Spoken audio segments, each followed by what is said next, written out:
हाय friends, operating system के process management section में ये हमारा अगला वीडियो है, inter process communication and synchronisation.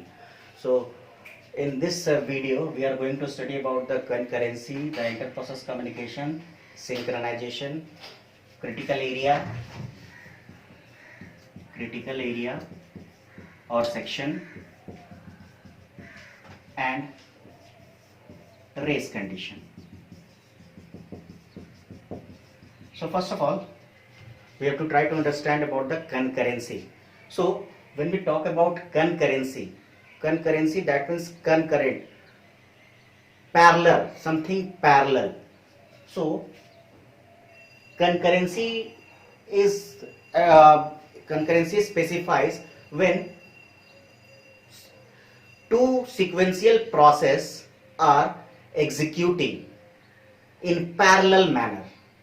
दो प्रोसेस एक साथ अगर एग्जीक्यूट कर रहे हैं तो इसको हम लोग कहते हैं कंकरेंसी.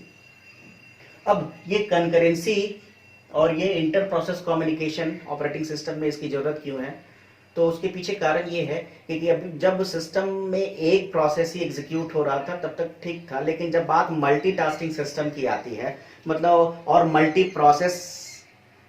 प्रोसेसिंग सिस्टम की आती है, तो वहां एक से ज्यादा टास्क एग्जीक्यूट हो सकते हैं और एक से ज्यादा प्रोसेसर पे भी टास्क एग्जीक्यूट हो सकते हैं. तो उस टाइम पे दो प्रोसेस पैरेलली जब एग्जीक्यूट करेंगे तो उनको मैनेज करना पड़ेगा तभी, ताकि सही से उनका एग्जीक्यूशन हो पाए. So this is all about concurrency. When concurrency specifies two or more sequential programs or sequential execution of a list of statements that may be executed concurrently as a parallel process. So this is all about concurrency. When we talk about inter-process communication, so what is inter-process communication?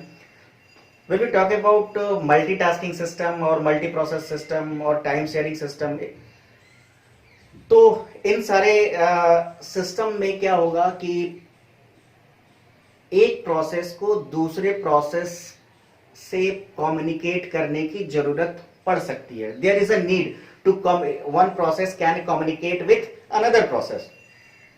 So in this meantime both process can communicate. So how this communication be possible without sharing same address space?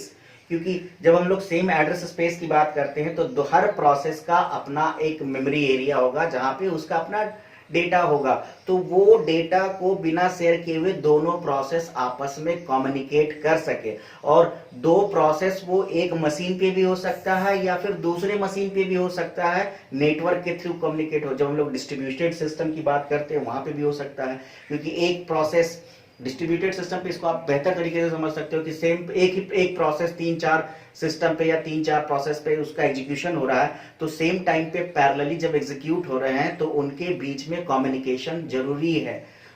और communication जरूरी है, लेकिन साथ ही साथ सबकी security, अपना data protection भी होना चाहिए.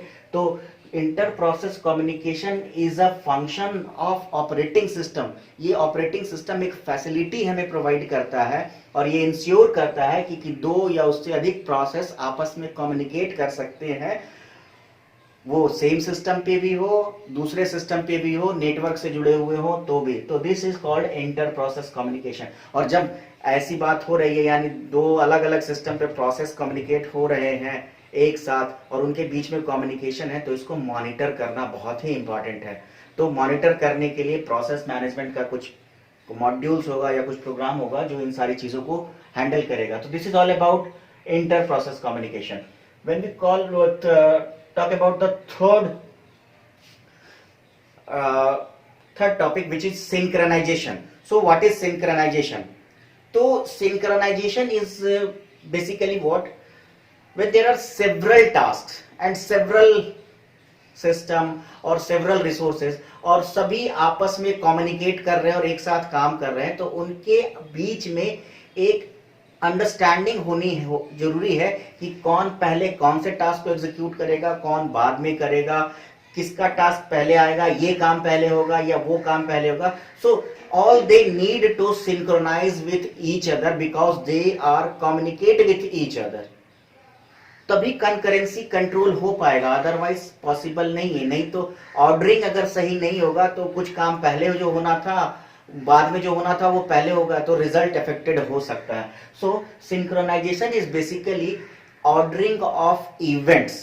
और ये ऑर्डरिंग ऑफ इवेंट्स जब हम काम इसको सिंपल ऑर्डरिंग ऑफ इवेंट्स को हम लोग इस तरीके से समझने की कोशिश करें कि आप किसी टास्क को एग्जीक्यूट कर रहे हो और आपका टास्क डिपेंड कर रहा है किसी दूसरे टास्क पे, तो आप तब तक एग्जीक्यूशन आपका टास्क का नहीं होगा जब तक जिस पे आप डिपेंड कर रहे हो उसका टास्क एग्जीक्यूट नहीं कर रहा. तो दैट मीन्स आपके टास्क को एग्जीक्यूट करने के पहले उस टास्क को एग्जीक्यूट करना जरूरी है जिस पे आपका टास्क डिपेंड कर रहा है. So there is an order before executing your task, there is some another task on which you are dependent. So this is the ordering of event. तो इसको हम लोग कहते हैं सिंक्रोनाइजेशन, क्योंकि हमारे सिस्टम में एक साथ बहुत सारे प्रोसेस एग्जीक्यूट कर सकते हैं और प्रोसेसेस के बीच में कम्युनिकेशन भी है, पैरेलल प्रोसेसिंग भी हो रही है, पैरेलल एग्जीक्यूशन भी हो रहा है. So there is very much necessary कि हर प्रोसेस का जो है या हर इवेंट को हम लोग ऑर्डर कर सके कि कौन सा टास्क किसके बाद किसके साथ, कौन पैरेलली जाएगा, कौन इसके बाद होगा, कौन टास्क इसके पहले एग्जीक्यूट होगा. So this is called the synchronisation thing.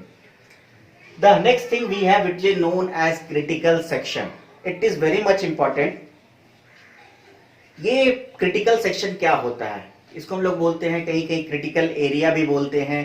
तो critical section is a part of program, या कह सकते हैं ये एक शेयर्ड एरिया है, इसको कहते हैं. ये एक शेयर्ड एरिया है या एक शेयर्ड मेमोरी है और इस शेयर्ड मेमोरी को एक से ज्यादा प्रोसेस यूज कर रहे हैं.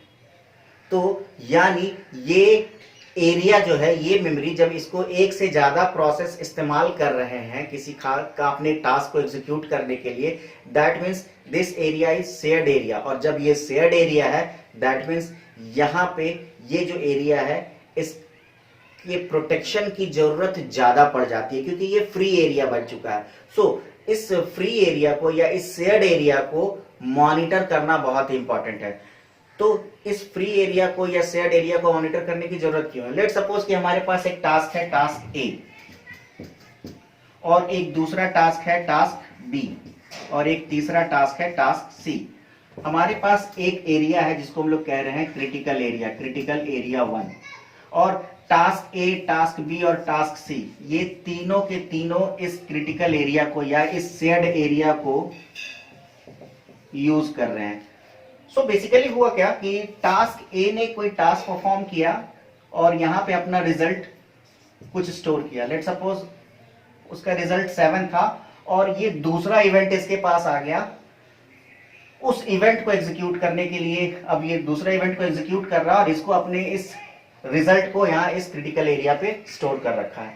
इसी दरमियान टास्क बी आया और उसे भी इस क्रिटिकल एरिया को यूज करने की जरूरत थी और इसने क्या किया, इस क्रिटिकल एरिया को ओवरराइट कर दिया और यहाँ पे स्टोर कर दिया 6. In same time after the execution of B, task A फिर से इस क्रिटिकल एरिया में पहुंचता है अपने रिजल्ट को लेने के लिए. तो उसे वहां पर क्या मिल रहा है, 6, लेकिन इसका डेटा क्या था, 7.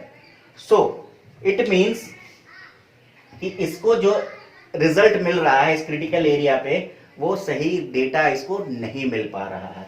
सो दैट्स वाई हमें इस क्रिटिकल एरिया को इस तरीके से इस्तेमाल करना है ताकि हर प्रोसेस या हर टास्क इस क्रिटिकल एरिया को जब यूज करे तो वो ये इंश्योर हो कि वो जो डेटा ले रहे हैं या स्टोर कर रहे हैं वो उसी प्रोसेस का डेटा हो. सो this is all about critical area or critical section.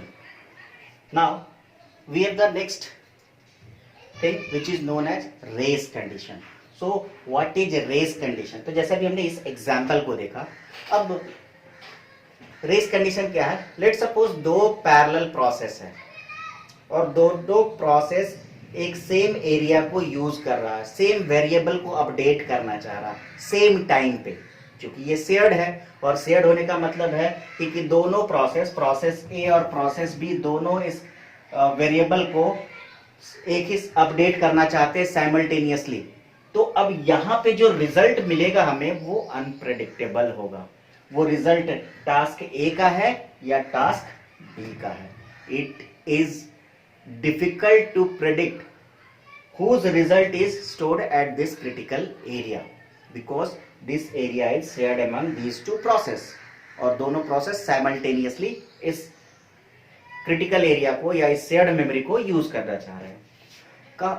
होता यह है कि यहां पे इस एरिया को वही जीतेगा जिसने इस एरिया पे राइट किया और लास्ट में उसका डेटा मिला, यानी उसी प्रोसेस का डेटा, जिस प्रोसेस का डेटा यहां मिला वो प्रोसेस इस रेस को क्या कर रहा है, जीत रहा है। यानी यहां एक रेस लगी है, इसलिए इस शेयर्ड एरिया को यूज करने की, और 2 प्रोसेस 3 प्रोसेस या उससे भी ज्यादा प्रोसेस इस शेयर्ड एरिया को यूज करना चाह रहे हैं।